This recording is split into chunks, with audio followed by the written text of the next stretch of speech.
Hello everybody, this is a video about the 2006 17-inch MacBook Pro. I'm doing a little bit of a hardware review on this. This has a 2.16 gigahertz Intel Core Duo, not the 2 Duo, the Core Duo, which is 32-bit. It was the first MacBook Pro model they made of the 17-inch, and it has 2 gigabytes of RAM and a 750 gigabyte 7200 RPM drive. Now, everybody goes over the software on this machine. It runs Snow Leopard, but I want to go over hardware. How does the keyboard feel? How quality of the speakers, trackpad, hinge, and stuff like that. So, I'm going to do a review on the hardware on this laptop.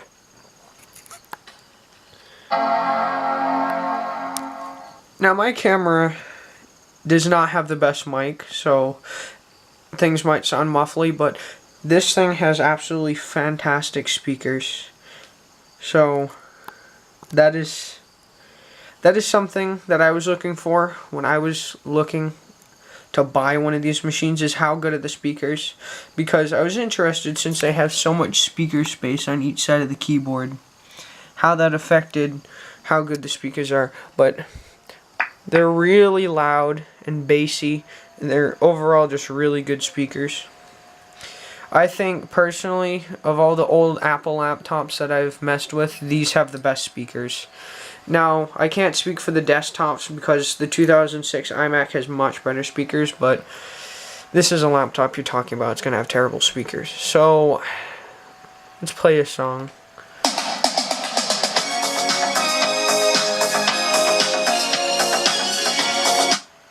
As you can see, it's very loud, it's bassy, it's clear, it's not fuzzy.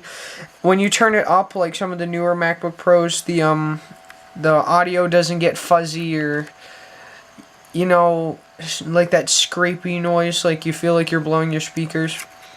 It has good loud volume. They have excellent speakers. And I want to say, typing on this, the keyboard is really sensitive, which is great, but it also gets annoying because I have terrible control over my fingers, but I can type something really fast on here. It's overall a great keyboard. See, it's oversensitive. It didn't... Actually, I guess it's undersensitive because I missed the E, but either way, it's a really great keyboard. Not to mention, not in this light, but in most cases, in all cases, this keyboard's backlit.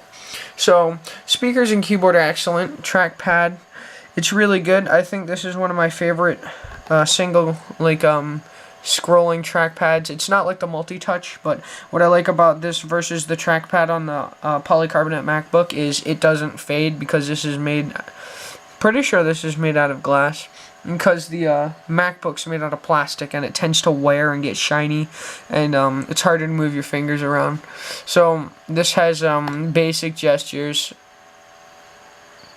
It says basic gestures, scrolling, right click, single click. That's front row. That was an accident. Guess I opened that by accident. But yeah, the mouse pad's still relatively sensitive, which is good. So maybe it's because my laptop's in great condition, but overall, this is keyboard, mouse, speakers. It's a great machine. It's pretty responsive. Now, let's go over the hinge. This is a large laptop, and if you mess with a lot of Windows laptops, the hinges tend to be really stiff. But the hinge on this is actually really buttery smooth.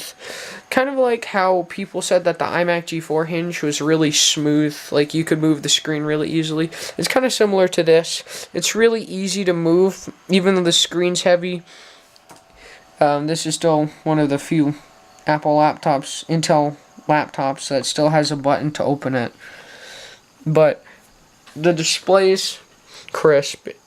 It actually has a higher resolution than the 17-inch display on iMac. But it's 1650 by 1050, I think. Actually, let's check that. One of the displays. Yep. Nope, I was wrong. 1680 by 1050. It's still pretty crisp. It gets bright. And it's a great display. I think if it wasn't for the fact that a lot of these earlier laptops, the pre-unibody MacBooks, were known for overheating, this would make a great movie laptop. It has a great bright screen, a lot of viewing area. Also, when you use this, especially like messing around with iMovie and some of the old apps, you really start to realize how much screen real estate you have. As much as I love the 17-inch MacBook Pro, I kind of see why Apple doesn't sell it anymore, just for the fact that no one can really use that much screen real estate in a laptop. If you have a 17-inch laptop, you really should just get a desktop. It's, at that point, actually cheaper. This iMac, which was released a couple months later, it's a late 2006 versus the early 2006 MacBook that this is. That has a 17-inch screen, and it was around a little under $1,000 because it was a low-end model, and this was almost $3,000 because it was the top-end model for the 17-inch. So there's a huge price difference. Not to mention with the iMac, you get better speakers. It's at the time, it just made more sense to get a 17-inch desktop. But the thing that this machine was really set out for is people who wanted to do their desktop work on the go. It has terrible battery life. Even when it had a brand new battery, it probably only got 3-4 hours doing normal stuff, probably even less doing YouTube videos and stuff like that. So this laptop was really meant to survive like a couple hours on a plane and then put on a desk, sat on a desk, and used like that. It's basically a really portable iMac. It's got a lot of power, a lot of screen real estate, great speakers, a really comfortable keyboard, large palm rest for my fat hands, and a really responsive mouse. Hardware wise, this really is probably one of Apple has made some amazing designs, but for laptops this is probably one of the highest quality they've ever made. And I love my 2010 MacBook Pro, but for the time period that this 2006 came out, it was really high quality. But there's one problem I have with the aluminum laptops, and this isn't just Apple laptops, is if you put this on a hard surface, you cringe when you hear something scratch underneath it, because you know you just put a scratch in the precious aluminum. Because this is a really, really nice looking laptop, and I don't know if you can see it, but there's some light scratches on the back, which are not from me. I bought this from a friend, and I know it wasn't from him because he takes really, really good care of his stuff, and there's a couple scuff marks. And surprisingly, no dents. These machines are really prone to denting, especially here where the, I really don't know, I can't think of, I don't want to say airport card, but, this tends to dent in really easily. So, there's a lot of places, there's a lot of room for failure on this machine. Broken optical drives, these are always dented in. Sometimes the batteries will swell and the palm rest will lift up from the machine. Screen hinges end up broken because the screens are really heavy. So the fact that this machine's in such perfect condition is really unusual, and I'm very, very happy to have this machine.